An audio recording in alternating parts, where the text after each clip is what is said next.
नमस्कार, कैसे हैं आप सभी। Welcome to Dream IAS. सभी को राधे राधे। चलिए भाई शुरू करते हैं हमारी आज की वीडियो। आज हम हिंदी की सीरीज स्टार्ट करने वाले हैं। हिंदी की सीरीज स्टार्ट करने में कल मैंने आपको सिलेबस प्रोवाइड करा दिया था, ठीक है। कंप्लीट हिंदी का जितना भी सिलेबस था मैंने आपको प्रोवाइड करा दिया था। उस सिलेबस के हिसाब से जो हमारा पहला टॉपिक है वो है वर्णमाला, ठीक है। इस टॉपिक में या इस वीडियो में हम हिंदी की जो पहला टॉपिक रहेगा वर्णमाला, उसके ऊपर बात करेंगे। बिल्कुल बेसिक से शुरू करने वाले हैं, ठीक है। हिंदी को समझने से पहले उसके अल्फाबेट को समझना पड़ेगा। अल्फाबेट क्या क्या है, वर्ण क्या क्या है, ठीक है। तो उसके बारे में हम चर्चा करेंगे। तो इसीलिए हमारा जो पहला चैप्टर है वो है वर्णमाला, ठीक है। तो चलिए शुरू करते हैं। वीडियो को शुरू करने से पहले मैं इतना कहना चाहूंगा कि इस सीरीज को मैंने स्टार्ट किया है केवल आप लोगों की वजह से। तो आप लोगों का सपोर्ट रहेगा तो ये सीरीज और भी ज्यादा बेहतर हो सकेगी, ठीक है। तो जैसे जैसे मैं सीरीज को कंटिन्यू करता जाऊं वैसे वैसे अगर आपका सपोर्ट मिलता जाएगा तो और भी मजा आने वाला है। तो इसीलिए आप लोग प्लीज इस वीडियो को शेयर करें, लाइक करें, और जो लोग इस चैनल पर नए हैं वो सब्सक्राइब कर लें और कमेंट करके जरूर बताएं वीडियो कैसी लगी। तो चलिए शुरू करते हैं हमारी आज की वीडियो, जिसमें टॉपिक का नाम है वर्णमाला, ठीक है। चलिए इसमें पहली जो हेडिंग है वो है वर्ण। पहली हेडिंग है हमारी वर्ण। वर्ण क्या होता है, ठीक है भाई। वर्णमाला का मतलब है वर्णों की माला, ठीक है। तो वर्ण होता क्या है, वर्ण होता क्या है, ठीक है। तो बात करें वर्ण की, तो किसी भाषा की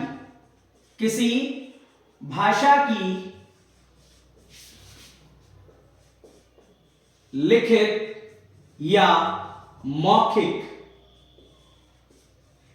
किसी भाषा की लिखित या मौखिक वह छोटी से छोटी इकाई, वह छोटी से छोटी इकाई जिसके और खंड ना किए जा सके, जिसके और खंड ना किए जा सके,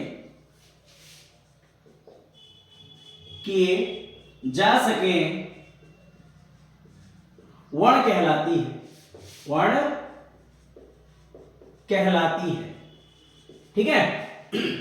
किसी भाषा की वह लिखित या मौखिक छोटी से छोटी इकाई जिसके बिल्कुल भी टुकड़े ना किए जा सके क्या कहलाती है, वर्ण कहलाती है, ठीक है।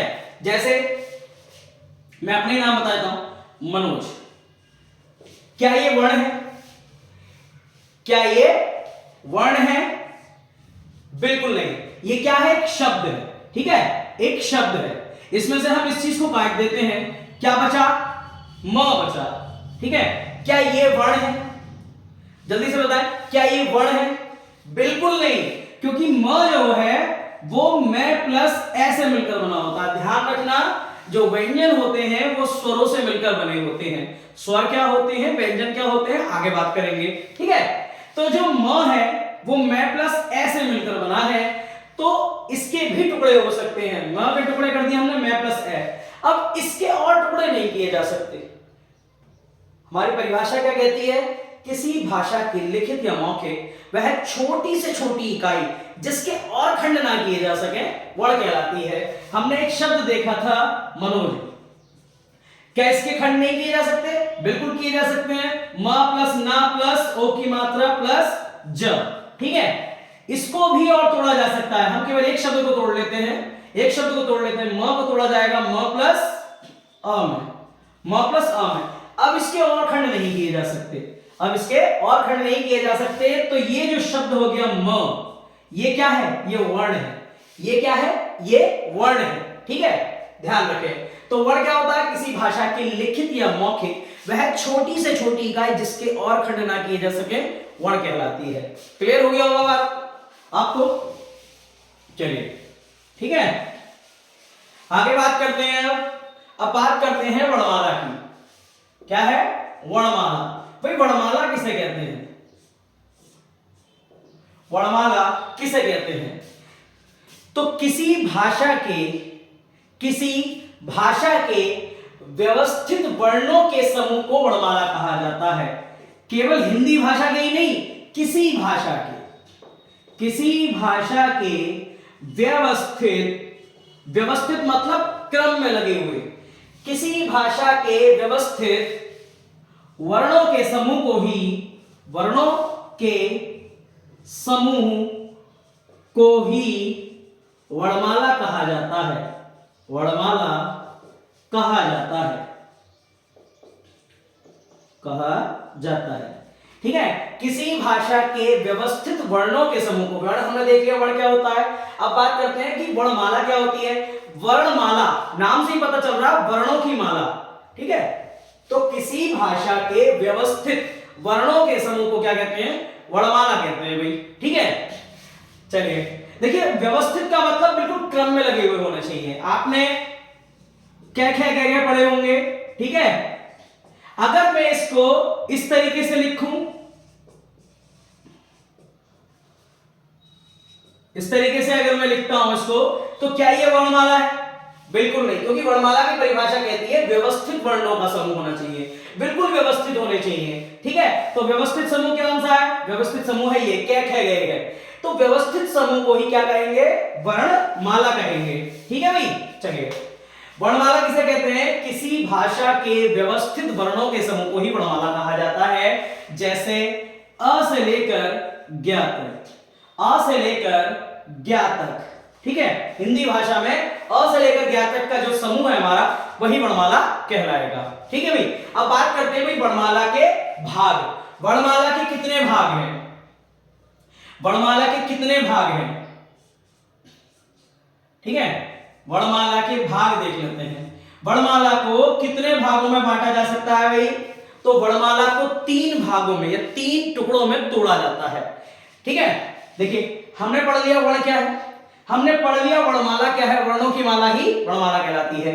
अब जो वर्णमाला बनेगी हिंदी भाषा की अ से लेकर ज्ञ तक, इसको कितने टुकड़ों में हम विभाजित कर सकते हैं? तो वर्णमाला को हम 3 भागों में डिवाइड कर सकते हैं। 3 भाग कौन कौन से भाई? एक तो है स्वर, ठीक है, एक है स्वर, एक है आपका व्यंजन। क्या है? व्यंजन। ठीक है, कुछ किताबों में लिखा होता है कि वही वर्णमाला को 2 भागों में तोड़ा जाता है, बिल्कुल गलत। वर्णमाला 3 भागों में टूटी होती है, एक स्वर, एक व्यंजन और एक आयोगवाह। क्या चीज? आयोगवाह। आयोगवाह क्या होते हैं, इनके बारे में आगे चर्चा करेंगे हम। ठीक है, तो पहले सीरियल वाइज चलते हैं। वर्णमाला के कितने भाग हैं? वर्णमाला के 3 भाग हैं। पहला स्वर, दूसरा आयोगवाह और तीसरा व्यंजन। आपने कभी इस तरीके की वर्णमाला देखी है कि पहले के खे गे घे चे छे जे झे ने ऐसा कुछ हो, उसके बाद अ आ ई उ ऐसा कुछ हो? बिल्कुल नहीं, पहला स्वर रखे होते हैं, स्वरों के बाद आयोगवाह आते हैं, आयोगवाह के बाद आपके क्या आते हैं? व्यंजन आते हैं। तो बिल्कुल क्रम क्या है? क्रम आपका यही रहता है, स्वर, आयोगवाह और व्यंजन। जब इनका क्रम बराबर बना रहता है, इसी को हम कहेंगे वर्णमाला। अगर ये आगे पीछे हो जाएंगे तो फिर वर्णमाला नहीं होगी। ठीक है, चलिए क्रम अनुसार की बात करें तो क्रम के अनुसार अगर हम चले तो सबसे पहले हमें पढ़नी है स्वर। क्या पढ़नी है भाई? स्वर। स्वर क्या होते हैं? स्वर क्या होते हैं? वॉवेल क्या होते हैं भाई? स्वर क्या होते हैं? ठीक है, वर्णमाला, स्वर, आयोगवाह और व्यंजन। क्लियर? अब बात करते हैं हम स्वरों की। स्वर क्या होते हैं भाई? तो किसी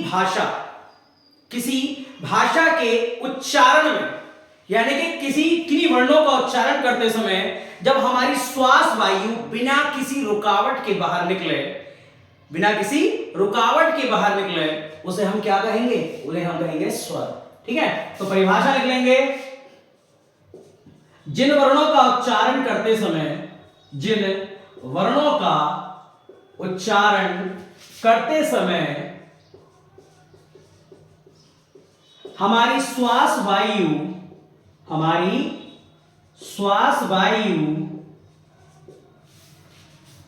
जिन वर्णों का उच्चारण करते समय हमारी श्वास वायु बिना किसी रुकावट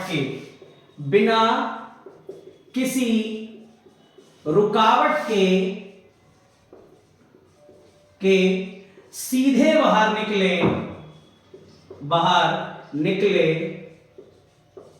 उन वर्णों को स्वर कहा जाता है, स्वर कहा जाता है। एक बार इसको सही से पढ़ लें। जिन वर्णों का उच्चारण करते समय हमारी श्वास वायु यानी कि सांस बिना किसी रुकावट के बाहर निकले उसे क्या कहते हैं? उसे कहते हैं स्वर। ठीक है, बिना किसी रुकावट के। जैसे आ, ई, ऊ। ठीक है, आ, ई, ऊ। देखिए एक बात बता दूं पहले, वर्णमाला वाला जो चैप्टर है ना, ये आपको रटना पड़ेगा अगर आपने उच्चारण करके नहीं देखा। अभी हम स्वर के भेद पढ़ेंगे, फिर व्यंजन के भेद पढ़ेंगे। अगर आप उच्चारण नहीं करोगे तो आपको ये चैप्टर सिर्फ रटना पड़ेगा। अगर आपने उच्चारण कर लिया ना, मैं गारंटी देता हूं रटना नहीं पड़ेगा, आसानी से याद हो जाएगा। ठीक है, तो आ, ई, ऊ, ए, ओ। ठीक है, ओ और औ। इसी के साथ साथ एक आ जाता है आपका ऋषि, ये हम लेते हैं ब्रैकेट में। क्लियर? ये है आपके स्वर, देखो इनका उच्चारण करके देखो, आपकी जो श्वास वायु है बिल्कुल नहीं रुकेगी। देखो आप बोलोगे प, तो पा बोलते समय आपके होठ टकराएंगे, जिसकी वजह से आपकी श्वास वायु मुंह में रुक जाएगी। आप बोलोगे त, जब ता बोलोगे तो आपकी जो जीभ है वो दांतों पर लग जाएगी, जिसकी वजह से आपकी जो श्वास वायु है बिना किसी रुकावट के बाहर नहीं निकल पाएगी। ठीक है, आप बोलोगे च, जब चा बोलोगे तो आपकी जीभ ऊपर तालू पे टकराएगी, जिसकी वजह से आपकी जो श्वास की ध्वनि है वो सीधे नहीं निकल पाएगी। लेकिन जब आप इन वर्णों का उच्चारण करते हो तो आपकी जो श्वास वायु है बिना किसी रुकावट के बाहर निकलेगी। ऋषि को हमने अलग रखा है, क्यों? उसके बारे में अभी चर्चा करेंगे। आप बोलोगे आ, ई, ऊ, ए, ओ।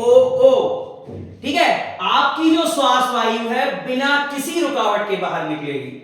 और देखिए उच्चारण करने में कोई शर्म नहीं होनी चाहिए। ठीक है, कुछ बच्चे, जब मैं हिंदी पढ़ाता हूं तो कुछ बच्चे शर्म कर जाते हैं। भाई शर्म किस बात की? क्या कर रहे हैं? हमारी जो पढ़ाई आज जो हम पढ़ रहे हैं ना, उसका बेस ही यही है। जब तक हम ये पढ़ना नहीं सीखे थे, जब तक हम शब्दों का निर्माण करना नहीं सीखे थे, आज जो हम कुछ भी बोल जाते हैं ना, तो वो इन्हीं की वजह है। अगर हमने ये नहीं सीखे होते तो हम कुछ नहीं कह पाते, जो शब्दों का निर्माण है वो हम नहीं कर पाते। समझ गए? कुछ नहीं पढ़ पाते हम अगर हमने ये नहीं सीखे होते तो ये हमारा बचपन है, इसको बोलने में हमें शर्म नहीं आनी चाहिए। और पहली बात, हम नौकरी के लिए पढ़ रहे हैं। ठीक है, हम नौकरी के लिए पढ़ रहे हैं, हमारा केवल एक ही मकसद है, नौकरी पाना। क्लियर? तो ये हमारे स्वर हैं, इनका उच्चारण करते समय हमारी श्वास वायु बिल्कुल नहीं टकराती। उच्चारण करके देखें। इस समय तो आप लोग वैसे भी कैमरे के पीछे हैं, कौन देख रहा है? उच्चारण करके देखो, फिर भी शर्म आ रही हो तो कमरे में कुंडी बंद करो और देखो, उच्चारण करके देखो। लेकिन ठीक है, उच्चारण किए बिना वर्णमाला पढ़ोगे, रटनी पड़ेगी, ध्यान रखना। आ, ई, ऊ, ए, औ। ठीक है, तो इनको बोलते समय हमारी श्वास वायु बिल्कुल नहीं टकराती, सीधे बाहर निकलती है। तो जिन वर्णों का उच्चारण करते समय हमारी श्वास वायु बिना किसी रुकावट के बाहर निकले, उन्हें हम क्या कहते हैं? उन्हें हम कहते हैं स्वर। क्लियर? चलिए पहले हम तीनों को देख लेते हैं। ठीक है, ये क्या हो गए? आपके स्वर हो गए। अब बात करते हैं ऋषि। ऋषि को हमने अलग क्यों रख रखा है? तो देखिए, नए पाठ्यक्रम के आधार पर या उच्चारण के आधार पर ऋषि को स्वरों में काउंट नहीं किया जाता। ऋषि को स्वरों में काउंट नहीं किया जाता। नए पाठ्यक्रम के आधार पर और उच्चारण के आधार पर ऋषि को स्वरों में काउंट नहीं किया जाता। अगर आप ऋषि बोलोगे तो आपकी जीभ टकराएगी, ऋषि आपकी जीभ टकराएगी, जिसकी वजह से आप जो स्वरों की जो कंडीशन है वो ऋषि फॉलो नहीं करता। इसलिए नए पाठ्यक्रम के आधार पर ऋषि को स्वरों में से निकाल दिया गया है। अक्सर आपने देखा होगा ऋषि आपको ब्रैकेट में ही मिलता है, ज्यादातर आपको ब्रैकेट में ही मिलता है। ठीक है, और एक तो उच्चारण के आधार पर और एक दूसरा नए पाठ्यक्रम के आधार पर ऋषि को स्वरों में काउंट नहीं किया जाता। क्लियर है भाई? चलिए आगे बढ़े। देखिए भाई, कुछ बच्चों का सवाल होगा कि हमने इसमें इन दोनों को क्यों नहीं जोड़ा, है ना, स्वरों में तो ये भी काउंट होते हैं। भाई जब आप पहली दूसरी क्लास में पढ़ते थे तब आप इनको काउंट करते थे, अब इन्हें नया नाम दे दिया गया है, इन दोनों को मिलाकर जो बनता है उसे हम कहते हैं आयोगवाह। क्या कहते हैं भाई? आयोगवाह। डिटेल से चर्चा करेंगे आगे आयोगवाह के बारे में। इसको कहते हैं अनुस्वार और इसको कहते हैं विसर्ग, और इन दोनों को मिलाकर बनता है आयोगवाह। ठीक है, तो अभी इनके बारे में जरा रुक जाएं, आप केवल इन्हें उतारें। ठीक है, इनको मैं मिटा देता हूं, इनको आप ना उतारें। तो स्वरों में अगर आप रखें तो केवल इन्हें रखें। चलिए, अब एक कंफ्यूजन वाला क्वेश्चन ये आता है भैया, कंफ्यूज करने वाला क्वेश्चन ये आता है कि स्वरों की संख्या कितनी है, स्वरों की संख्या कितनी है। तो भाई स्वरों की अगर आपसे संख्या पूछी जाए तो इसके बारे में आपको 3 मत मिलेंगे अलग अलग। और भाई ये मत मेरे नहीं है, ये बड़े बड़े हिंदी शास्त्रियों के हैं, जो हिंदी अनुसंधान संस्थान जो है, ठीक है, उनके मत है ये अलग अलग। क्या मत है? कुछ लोगों का कहना है कि स्वरों की कुल संख्या, अगर आपसे जब भी पूछे कि स्वरों की कुल संख्या कितनी है, स्वरों की कुल संख्या कितनी है, तो भैया आप जो बचपन में पढ़ते थे ना वो सारे काउंट कर लो। कितने थे? 13। 13 कैसे? इसमें हम अंग और आहा को भी जोड़ लेंगे, अंग और आहा को भी जोड़ लेंगे। कितने हो गए? 1 2 3 4 5 6 7 8 9 10 11 12 13। आपसे पूछा जाए, इसको हल्के में मत लेना, पूछा गया क्वेश्चन है कि कुल स्वरों की संख्या बताइए, तो भैया स्वरों की कुल संख्या पूछे, टोटल पूछे, तो आपको बताना है 13। ठीक है, फिर से स्वरों की कुल संख्या पूछे तो 13। अब आपसे पूछेगा उच्चारण के आधार पर स्वरों की कितनी संख्या है, तो उच्चारण के आधार पर भाई हम इसे भी काट देंगे, इसे भी काट देंगे और इसे भी काट देंगे। क्यों? क्यों? हम जो भी हिंदी में पढ़ने वाले हैं ना उसके हर चीज का रीजन दूंगा मैं। ठीक है, देखो, आ ई ई उ ए ओ ओ, हवा सीधे बाहर निकली, जीभ नहीं टकराई कहीं भी, लेकिन हम बोलेंगे आ और आ, अंग और अह। ठीक है, इनको बोलते समय हमारी जीभ तो नहीं टकराई, लेकिन ये हमारी नाक से बोले गए हैं। नाक पकड़ के अगर हम बोले आ ई उ ए ओ तो बोला जा सकता है, लेकिन हम इनको नहीं बोल सकते, अंग और अहा नहीं बोल सकते, समझ गए? तो ये जो है हमारे, ये अनुनासिक में आते हैं। कौन से में आते हैं? अनुनासिक में। अनुनासिक क्या होते हैं आगे बात करेंगे। तो इसीलिए मैं कह रहा था इनको अभी हम नहीं उठाते हैं, लेकिन फिर भी मैंने आपको बता दिया। आपसे पूछे स्वरों की कुल संख्या कितनी है तो 13, लेकिन उच्चारण के आधार पर पूछे तो भैया, उच्चारण के आधार पर पूछेगा तो हमेशा ध्यान रखना 2 2 4 2 6 2 8 और 2 10, केवल 10। उच्चारण के आधार पर कितने हैं भाई? तो उच्चारण के आधार पर है 10।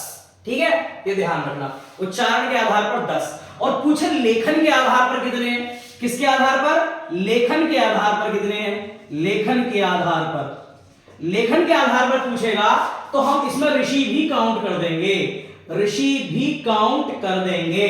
तो कितने हो गए? 11। तो हमने इनको 3 कैटेगरियों में बांट दिया। जब भी आपसे पूछेगा स्वरों की कुल संख्या बताइए, टोटल संख्या बताइए, तो आपको जवाब देना है 13। जब आपसे पूछेगा उच्चारण के आधार पर, तो भैया उच्चारण के आधार पर तो अंग बोल रहे हैं तो नाक में से निकल रहा है। ठीक है, अगर आहा बोल रहे हैं तब भी नाक में से वायु निकल रही है, और ऋषि बोल रहे हैं तो जीभ टकरा रही है, यानी कि उच्चारण के आधार पर हम इन तीनों को कैंसिल कर देंगे। कितने बचेंगे? टोटल 10। लेकिन लेखन के आधार पर हम ऋषि को ले लेते हैं। ठीक है, लेखन के आधार पर, क्योंकि नए पाठ्यक्रम के आधार पर यह कहा गया है कि ऋषि स्वरों में तो नहीं आएगा, लेकिन पुराने पाठ्यक्रम के आधार पर हमने इसको काउंट कर लिया है, इसी लेखन के आधार पर हम 11 इनकी संख्या मानते हैं। ठीक है भाई, चलिए आगे बात करें। अगला है हमारा, ये हमारे स्वर हो गए। ठीक है, जिन वर्णों का उच्चारण करते समय हमारी श्वास वायु मुख की किसी भी अवयव से नहीं टकराती, सीधे बाहर निकलती है, उसे हम क्या कहते हैं? स्वर कहते हैं। स्वर आपके ये रहे। स्वरों के मैंने विभाजन भी बता दिया आपको, स्वरों की संख्या कितनी है? तीन आधार पर स्वरों की संख्या है। आपसे सीधे यही पूछी जाएगी, कुल संख्या उच्चारण के आधार पर या लेखन के आधार पर। ठीक है, तो ध्यान रखना इस चीज का। आगे बढ़ते हैं हम।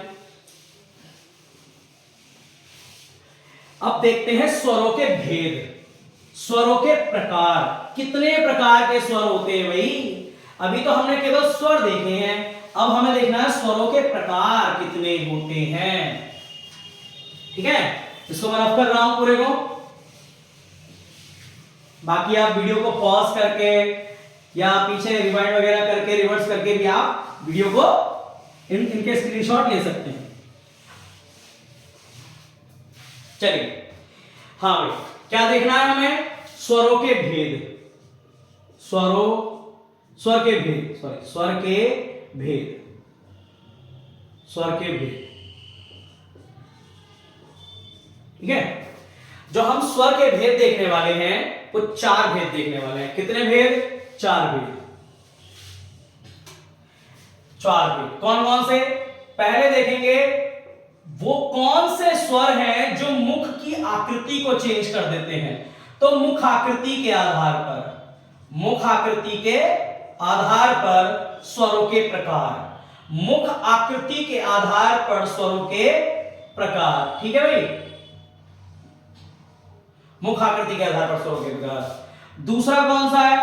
दूसरा है भाई ओष्ठ आकृति के आधार पर स्वरों के प्रकार। ओष्ठ मतलब होठ, ओष्ठ आकृति के आधार पर स्वरों के प्रकार, ओष्ठ आकृति के आधार पर स्वरों के प्रकार। ठीक है भाई, अब बात करते हैं तीसरा प्रकार कौन सा है? उच्चारण समय या मात्रा के आधार पर, उच्चारण समय या मात्रा के आधार पर। और चौथा प्रकार कौन सा है? उच्चारण स्थान के आधार पर, उच्चारण स्थान के आधार पर। ठीक है, उच्चारण स्थान के आधार पर। देखिए, हम स्वर तो देखने वाले हैं, जो स्वर देखने वाले हैं ये कितने भेद देखेंगे? इसके चार भेद देखेंगे। स्वरों को हम चार प्रकार से बांटेंगे। वो स्वर कौन से हैं जिनका उच्चारण करते समय हमारी जो मुख की आकृति है वो चेंज हो जाती है। ठीक है, मुख की आकृति चेंज हो जाती है। वो कौन से स्वर हैं जिनको बोलते समय हमारे होठों की आकृति चेंज हो जाती है। वो कौन से स्वर हैं जिनको बोलते समय कम समय या कम मात्राओं का प्रयोग होता है, या ज्यादा समय और ज्यादा मात्राओं का प्रयोग होता है, उच्चारण समय या मात्रा के आधार पर। और वो कौन से स्वर हैं जो मुख के नाक और मुंह दोनों से बोले जाते हैं या केवल मुंह से बोले जाते हैं, स्थान के आधार पर। ठीक है भाई, तो चलिए आगे बढ़े, बात करते हैं मुखाकृति की। तो मुखाकृति की बात करें तो इसके संबंध में हमें जो स्वर मिलते हैं वो मिलते हैं आपके, पहला जो प्रकार है वो है अग्रस्वर का। कौन से स्वर का? अग्रस्वर। ठीक है, अग्रस्वर कौन कौन से होते हैं? अग्रस्वर उन स्वरों को कहते हैं जो जीभ के अगले हिस्से से बोले जाते हैं। देखिए, जीभ को ना हम जीभ को तीन भागों में बांट देंगे। एक तो ये हो गया पश्च वाला भाग। कौन सा वाला भाग? पश्च वाला भाग। एक हो गया मध्य वाला भाग। कौन सा वाला भाग? मध्य वाला भाग। और एक हो गया अग्र वाला भाग। ठीक है, अग्र वाला भाग। ये जीभ है, इस जीभ को हमने तीन भागों में बांट दिया। आपको पता है, अगर हमें किसी चीज का स्वाद लेना होता है तो स्वाद ग्रंथियां हमारी पीछे होती है। ठीक है, स्वाद ग्रंथियां हमारी पीछे होती हैं, तो वो कौन सा भाग कहलाएगा? वो हमारी जीभ का पश्च भाग कहलाएगा, अंदर वाला। ठीक है, उसके आगे, उसके थोड़ा सा आगे वाला भाग मध्य भाग, ये वाला। उसके आगे अग्र भाग, बिल्कुल आगे वाला। ठीक है, तो हमने जीभ को तीन भागों में बांट दिया है। अब हम बात करते हैं भैया अग्रस्वर की। अग्रस्वर का मतलब वो स्वर कौन से हैं जिनका उच्चारण करते समय हमारे जीभ के अगले हिस्से पर फर्क पड़ता है, इस वाले हिस्से पर फर्क पड़ता है, आगे वाले हिस्से पर। ठीक है, कोई बात नहीं, ठीक है, हंसो मत। चलिए अग्रस्वर की बात करते हैं। तो अग्रस्वर वो होते हैं जिनका उच्चारण करते समय जीभ के अगले वाले हिस्से पर फर्क पड़ता है। कौन कौन से स्वर हैं भाई? ये स्वर है आपका अ, ई, ए ए, अ ई ई ए ए, ये जो आपके स्वर हैं ये आपके अग्र स्वरों में आते हैं, ठीक है, अग्र स्वरों में आते हैं, अ ई ई ए। चलिए आप जब इनका उच्चारण करोगे ना, अ ई ई ए, जब इस तरीके से अ ई ए, तो आप खुद देखोगे कि जीभ के अगले हिस्से पर फर्क पड़ रहा है। मैंने आपसे कहा था अगर प्रैक्टिस करके नहीं देखोगे तो रटना ही पड़ेगा, ठीक है। तो अग्र स्वर में आपके आ जाएंगे अ ई और ए। दूसरा कौन सा है भाई, मध्य स्वर। मध्य स्वर, मध्य स्वर में कौन से आते हैं, मध्य स्वर यानी कि जिसको बोलते समय जीभ के बीच वाले हिस्से पर फर्क पड़ता है, तो वो है बड़ा वाला आ। जब आ बोलोगे तो जीभ के हल्का सा गड्ढा हो जाएगा, जीभ में बिल्कुल सेंटर में, जीभ के सेंटर में हल्का सा गड्ढा हो जाएगा, अ बोलोगे ना हल्का सा गड्ढा होगा, जिसकी वजह से प्रेशर वहां पड़ता है, ठीक है। तो मध्य स्वर में क्या आ जाएगा भाई, बड़ा वाला अ, ठीक है। चलिए आगे बात करें, अब बात करते हैं पश्च स्वर की। पश्च स्वर में कौन कौन से आएंगे, तो भैया जितने बच गए सब पश्च स्वर में आएंगे, जितने बच गए सब पश्च स्वर में आएंगे। एक तो पश्च स्वर का मतलब जो जीभ के पिछले हिस्से पर फर्क डाले, पश्च स्वर में आ जाएंगे आपके बड़ा अ, ठीक है, ई हो गया, ए हो गया, ओ, ठीक है। उससे पहले सॉरी ऊ आएगा, ऊ ओ और ओ, ये सब जो है आपके पश्च स्वर है। 2018 से लेकर 2016-18 से लेकर 2020 तक के पेपर उठाकर देख लेना, इस टाइप के क्वेश्चनों की भरमार लगी पड़ी है। प्रीवियस ईयर के क्वेश्चन पेपर उठाकर देख लेना, पूछे गए हैं निम्नलिखित में से पश्च स्वर कौन सा है, निम्नलिखित में से अग्र स्वर कौन सा है, निम्नलिखित में से समृत स्वर कौन सा है, अर्ध समृत कौन सा है, विवृत कौन सा है, अर्ध विवृत कौन सा है। तो ध्यान रखना, ठीक है। एक हो गया आपका अग्र स्वर, अग्र स्वर यानी कि जीभ के जो अगले हिस्से पर फर्क डाले, ठीक है। अगला हो गया मध्य स्वर, जो जीभ के बीच वाले हिस्से पर फर्क डाला है, और अगला हो गया पश्च स्वर, जो के बीच वाले हिस्से और पीछे वाले हिस्से पर। हम बोलेंगे छोटा आ, तो जीभ के अगले हिस्से पर फर्क पड़ेगा। हम बोलेंगे बड़ा आ, ये बड़ा आ नहीं है इसमें, ठीक है। हम बोलेंगे बड़ा आ, तो जीभ के बीच वाले हिस्से पर फर्क पड़ेगा। हम बोलेंगे ऊ, तो ऊ के लिए हमारी जो श्वास वायु है वो बीच में ही घूमेगी पीछे को, ऊ ऊ ओ, ठीक है। ऊ ओ, पीछे वाले हिस्से से, जीभ के पीछे वाले हिस्से से ये स्वर बोले जाते हैं। तो पश्च स्वर में आ जाएंगे आपके ऊ और ओ। क्लियर है भाई?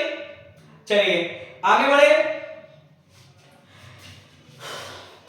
अब बात करते हैं, ये तो हो गया कि जीभ के किस हिस्से पर फर्क डाल रहे हैं। अब बात करते हैं भैया कि मुख के किस हिस्से पर फर्क डालेंगे, मुख के किस हिस्से पर फर्क डालेंगे, ठीक है। मतलब जो मुख की आकृति होगी वो क्या बनने वाली है। ये तो जीभ के हो गया, ठीक है, इसको मिटा देता हूं।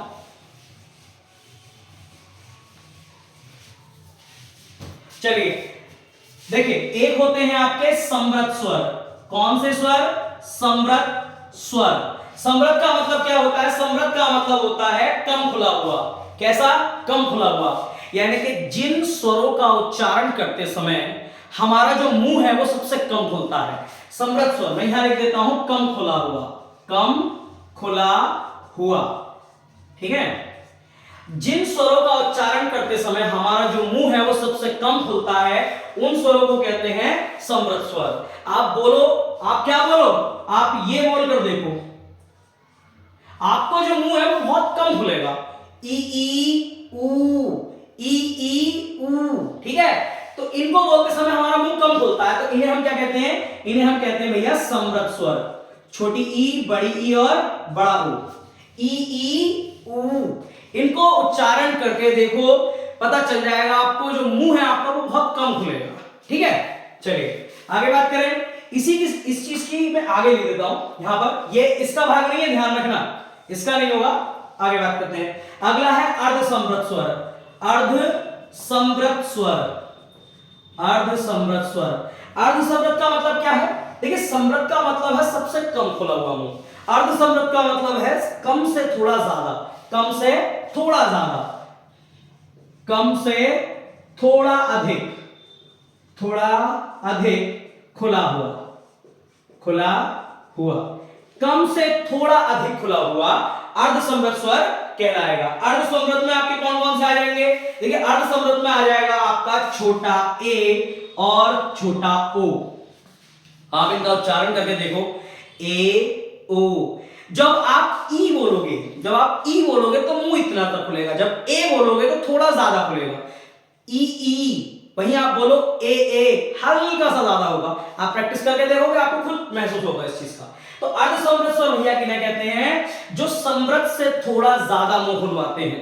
जो जिन स्वरों का उच्चारण करते समय हमें संवृत स्वरों से थोड़ा ज्यादा मुंह खोलना पड़ता है, उन्हें कहते हैं हम अर्धसंवृत स्वर। कम से थोड़ा अधिक खुला हुआ, कम से थोड़ा सा अधिक खुला हुआ ए और ओ। चलिए ठीक है। अब कौन सा है भैया? बीव्रत स्वर। बीव्रत स्वर, बीव्रत कौन सा है? बीव्रत का मतलब है सबसे ज्यादा खुला हुआ, सबसे ज्यादा खुला हुआ मुंह। ऐसे स्वर जिनका उच्चारण करते समय हमारा मुंह सबसे ज्यादा खुलता है, वो केवल एक ही स्वर है। कौन सा? आ। कौन सा? आ। आप बोलो ई तो मुंह थोड़ा खुलेगा, आप बोलो ए तो उससे ज्यादा खुलेगा, लेकिन आप बोलोगे आ तो मुंह पूरा खुल जाएगा। तो किस में आ जाएगा? आ। बीव्रत स्वर में। कौन से? बीव्रत स्वर में। ठीक है भाई। अब एक लास्ट बच गया अर्धवीव्रत। कौन सा बच गया? अर्धवीव्रत स्वर। अर्धवीव्रत मतलब ये सबसे ज्यादा खुला हुआ है, इससे थोड़ा कम, सबसे ज्यादा से थोड़ा कम, सबसे ज्यादा से थोड़ा कम। देखिए आप इस तरीके से कंफ्यूज हो जाएंगे, इसलिए मैं थोड़ी सी परसेंटेज रख देता हूं। परसेंटेज का मतलब इसमें मुंह खुलेगा आपका 25%। कितना प्रतिशत? 25%। इसमें मुंह खुलेगा आपका 50%। इसमें खुलेगा पूरा 100%, और इसमें खुलेगा आपका 75%। ठीक है, उस हिसाब से आप देख लेना। संवृत स्वर में सबसे कम मुंह खुलेगा, मतलब 25%। ठीक है, ई ऊ कम खुलेगा, इसी का डबल कर दो 50%। किस पर खुलेगा? अर्धसंवृत पे। ए ओ। ठीक है, अर्धसंवृत। अब 75% खुलेगा अर्धवीव्रत पे। अर्धवीव्रत में कौन आएंगे भैया? जितने बच गए सब अर्धवीव्रत में डाल दो, जितने भी बच गए सब अर्धवीव्रत में डाल दो। अर्धवीव्रत में आ जाएंगे आपके, एक आ जाएगा आपका बड़ा ए, एक आ जाएगा बड़ा ए। ठीक है, एक मिनट जाओ। संवृत ओ, इसमें एक अ भी आ जाएगा, और कुछ रह गया? आ ई ऊ। यहां छोटा ऊ भी आ जाएगा, छोटा ऊ। ठीक है, और एक बड़ा ओ, बड़ा ओ। आप इनका उच्चारण खुद करके देखो। इन स्वरों का उच्चारण करते समय 25% मुंह खुलेगा, जबकि इनका उच्चारण करते समय उससे ज्यादा 50% मुंह खुलेगा। इनका उच्चारण करते समय आपका 75% मुंह खुलेगा, और इसका उच्चारण करते समय पूरा 100% मुंह खुलेगा। देखिए ई ऊ 25%, उससे ज्यादा आ ए ओ। ठीक है, डबल हो गया। इससे ज्यादा ऊ ए ओ ज्यादा हो गया, और वही आ, बड़ा आ, ये आपका बीव्रत स्वर हो गया। ठीक है, तो हमने देख लिए मुख आकृति के आधार पर स्वरों के प्रकार। मुख आकृति के आधार पर भी हमने दो प्रकार से देखे हैं। पहला, जीभ पर फर्क डालने वाले कि जीभ के किस भाग पर फर्क डाल रहे हैं, और दूसरा, मुख की आकृति किस प्रकार की हो रही है, मुख की आकृति किस प्रकार की हो रही है, ये भी हमने देख लिए। ठीक है भाई, चलिए अब बात करते हैं, ये तो हो गया इस वाले का भाग। अब बात करते हैं ओष्ठ आकृति के आधार पर। तो भैया ओष्ठ आकृति के आधार पर केवल दो प्रकार के होते हैं। एक तो होते हैं आपके वृत्ताकार, और एक होते हैं अवृत्ताकार। बहुत सिंपल है, बहुत सिंपल है। ओष्ठ आकृति के आधार पर, ओष्ठ आकृति के आधार पर स्वर बहुत सिंपल है डिफाइन करने। भैया जिनका उच्चारण करते समय आपके जो होठ हैं वो बिल्कुल वृत्ताकार हो जाए, और जिनका उच्चारण करते समय वृत्ताकार ना हो, बात खत्म। वृत्ताकार किन किन को होते हैं? वृत्ताकार एक तो हो गया आपका ऊ, जब आप बोलोगे ऊ तो गोल हो जाएंगे बिल्कुल होठ। ठीक है, और एक बड़ा ऊ, एक ओ, और एक बड़ा ओ। आप बोलोगे आ तो आ में पूरे गोल नहीं होते होठ, ध्यान रखना। आप वृत्ताकार स्वरों की बात करेंगे तो वृत्ताकार स्वरों में जो होठों की आकृति है बिल्कुल वृत्ताकार हो जाएगी। जैसे ऊ ऊ ओ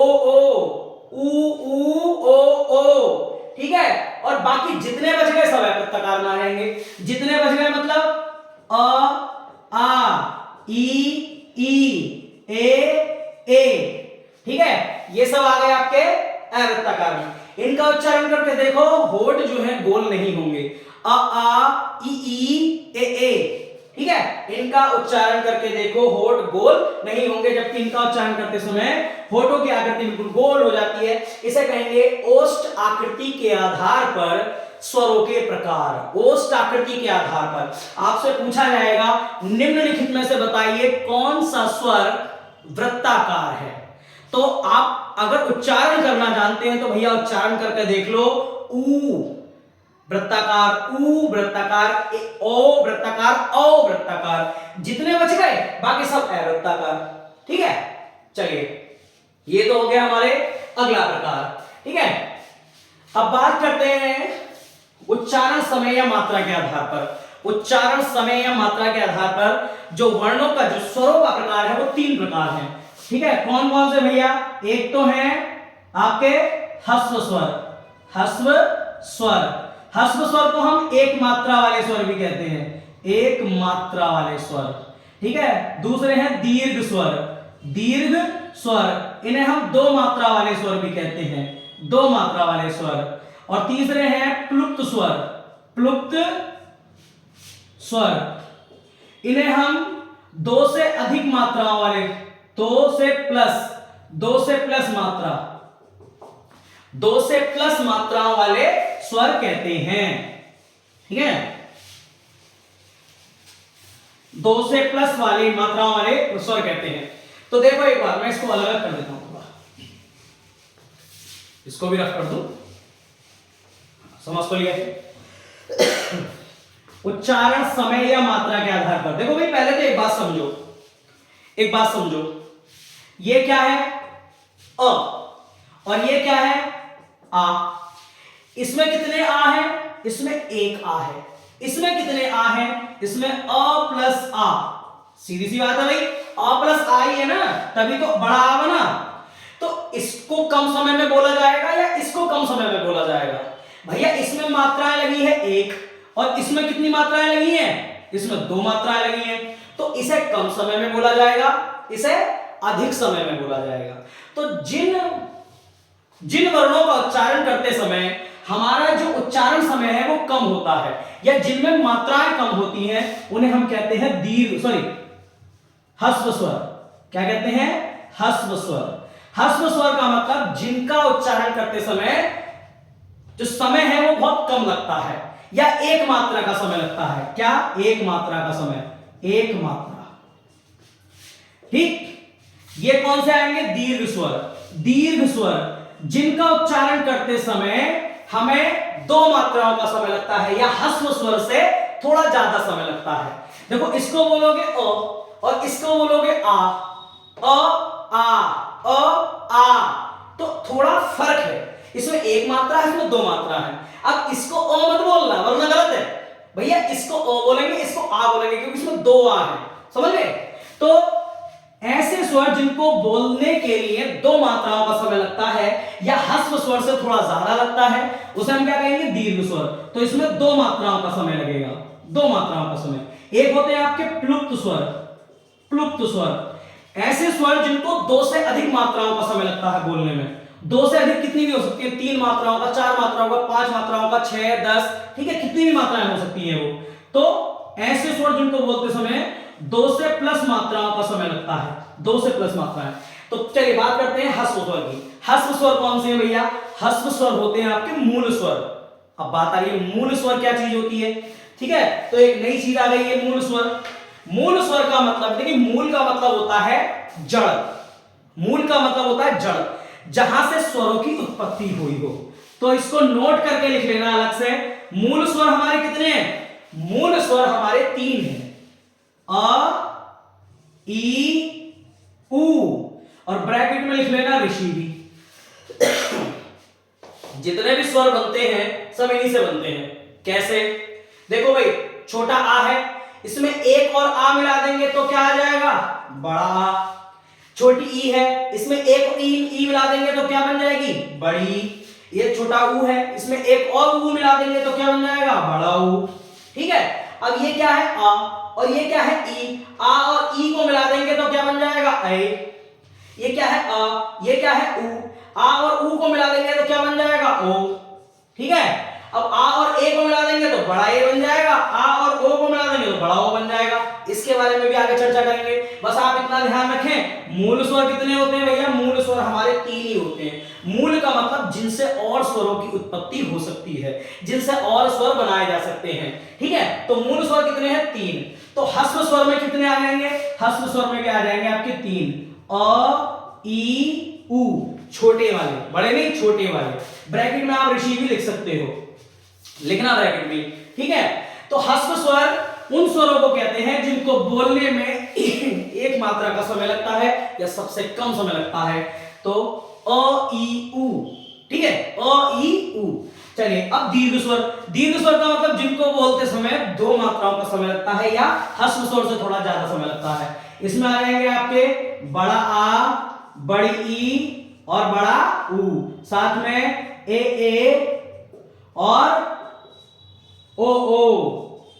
अब बात ये आ गई, ये मत सोचना कि सिंगल वाले क्यों लिख दिए, क्योंकि भैया ए जो है वो आ और ई से मिलकर बनता है और ओ जो है आ और ऊ से मिलकर बनता है, तो 2 का समय लगेगा इसमें भी। ठीक है, चलिए, तो ह्रस्व स्वर हो गए आपके अ, ई, उ, और दीर्घ स्वर हो गए आ, ई, उ, ए, ओ। ठीक है, अब प्लुप्त स्वर कौन से होते हैं? प्लुप्त स्वर मतलब जिनका उच्चारण करते समय हमें 2 से अधिक मात्राओं का समय लगता है, उसे कहेंगे प्लुप्त स्वर। ठीक है, चलिए, प्लुप्त स्वर की बात करें तो प्लुप्त स्वर में आ जाते हैं आपके कौन कौन से? एक तो हे राम, हे राम। ये म जो है ये बहुत लंबा खिस्सा है, राम, हे राम। और क्या आ जाएगा? ओम, ओम। ठीक है, इनको हम बोलते हैं तो थोड़ा लंबा खींचते हैं। आप बोलो हे राम, हे राम नहीं होता, हे राम। ठीक है, ओम, इनको लंबा खींचा जाता है और इनको लंबा खींचा जाता है, तो ये किसमें आते हैं? प्लुप्त स्वर में आते हैं। ठीक है भैया, प्लुप्त स्वर में आते हैं। चलिए, अब बात करते हैं उच्चारण स्थान के आधार पर स्वरों का चौथा और अंतिम भेद। हमने देखा स्वरों का मुखाकृति के आधार पर, इसमें 2 प्रकार देखे, जीभ के और मुंह के। दूसरा ओष्ठ आकृति के आधार पर हमने देखा होठों की संरचना। यहाँ उच्चारण समय या मात्रा के आधार पर, यानी कि कितना समय लगता है, कितनी कम मात्रा का समय लगता है। अब लास्ट है उच्चारण स्थान के आधार पर। ठीक है भाई, उच्चारण स्थान के आधार पर। तो मैं इसको रफ कर रहा हूं, यहां लिख देता हूं क्योंकि उधर शायद आपको दिखाई ना दे। उच्चारण स्थान के आधार पर मैं यहां को ले आता हूं इसको। ठीक है, उच्चारण स्थान के आधार पर भी स्वर 2 प्रकार के होते हैं।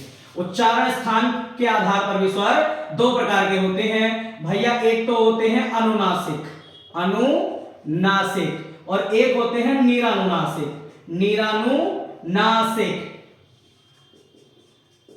ठीक है, अनुनासिक और निरानुनासिक। भैया सीधे बता रहा हूं, बिल्कुल सिंपल तरीके से। अनुनासिक का मतलब जिन स्वरों का उच्चारण करते समय मुंह और नाक दोनों का प्रयोग हो। किन किन का?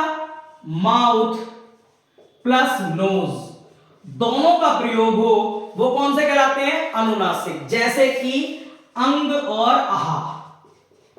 आप बोलो अंग और आहा, नहीं पता चला? एक बार नाक पकड़ के बोलो जरा, क्योंकि ये नाक से भी बोले जाते हैं ना। नाक पकड़ के बोलो जरा, अंग और आहा। नहीं बोले जाएंगे क्योंकि ये मुंह और नाक दोनों से बोले जाते हैं, इसीलिए इन्हें क्या कहते हैं? अनुनासिक। दूसरे कौन से? निरानुनासिक, वो स्वर जो केवल मुंह से बोले जाए, नाक का इसमें प्रयोग नहीं होता, ओनली माउथ, ओनली माउथ। ठीक है, तो इसमें कौन कौन से आ गए भैया? जितने बच गए सब इसी में डाल दो। कौन कौन से? आ, ई, ए, ओ। ठीक है, ये सब इसमें आ जाएंगे निरानुनासिक में। इनको आप नाक पकड़ के भी बोल सकते हो, कोई फर्क नहीं पड़ने वाला। देखो आ, ई, उ, ए, ओ। नाक पकड़ के बोलकर देखो, कोई फर्क नहीं पड़ेगा क्योंकि केवल मुंह से निकलते हैं। ये मुंह और नाक दोनों से निकलते हैं। नाक पकड़ोगे नहीं बोले जाएंगे। ठीक है, अंक और आहा नहीं बोले जाएंगे भाई। उच्चारण गलत हो जाएगा, उच्चारण गलत हो जाएगा। तो भाई ये तो थे हमारे स्वर, ठीक है। आज की वीडियो में केवल इतना ही रहने देंगे। हमने देखा वर्ण क्या होते हैं, हमने देखा वर्णमाला क्या होती है, वर्णमाला को 3 भागों में बांटा, स्वर, आयोगवाह और व्यंजन। हमने स्वरों के बारे में पढ़ा, स्वर होते क्या हैं, ठीक है। फिर स्वरों के भेद पढ़े। कल हम पढ़ेंगे आयोगवाह क्या होते हैं, आयोगवाह के नियम क्या होते हैं, व्यंजन क्या होते हैं, व्यंजन कितने प्रकार के होते हैं, कितने भेद होते हैं, ये सब चीजों के ऊपर हम कल चर्चा करने वाले हैं। तो आप लोगों से बस इतनी सी गुजारिश है भाई, जितना पढ़ा हो उसको उतार लेना, क्योंकि मैं वाकई में इस सीरीज को कंटिन्यू करने वाला हूं जब तक ये सीरीज खत्म नहीं हो जाएगी, जब तक आपकी हिंदी कंप्लीट नहीं कराऊंगा, जब तक मैं इस सीरीज को ऑफ नहीं करूंगा, बंद नहीं करूंगा। तो इसलिए बस आप लोग मेरे साथ लगे रहिए, ऐसे ही सपोर्ट बनाए रखिए। बिना लाइक करे जाओगे तो भैया मुझे भी पता है कि कोई नहीं लाइक कर रहा, कोई नहीं देख रहा, तो हो सकता है मैं इस चीज को बंद कर दूं। तो इसलिए जब तक आप लोग सपोर्ट नहीं करोगे, लाइक करके, शेयर करके, कमेंट करके, तो मैं भी क्या कर सकता हूं, ठीक है। तो आज की वीडियो को लाइक करें, शेयर करें, कमेंट करके जरूर बताएं कैसी लगी, और सब्सक्राइब कर लें जो लोग इस चैनल पर नए हैं, और दूसरे लोगों से भी कहें भाई कि हिंदी की नई सीरीज स्टार्ट हुई है, प्लीज ज्वाइन, ठीक है। तो चलिए आज के लिए इतना ही। सभी को राधे राधे, जय हिंद, धन्यवाद।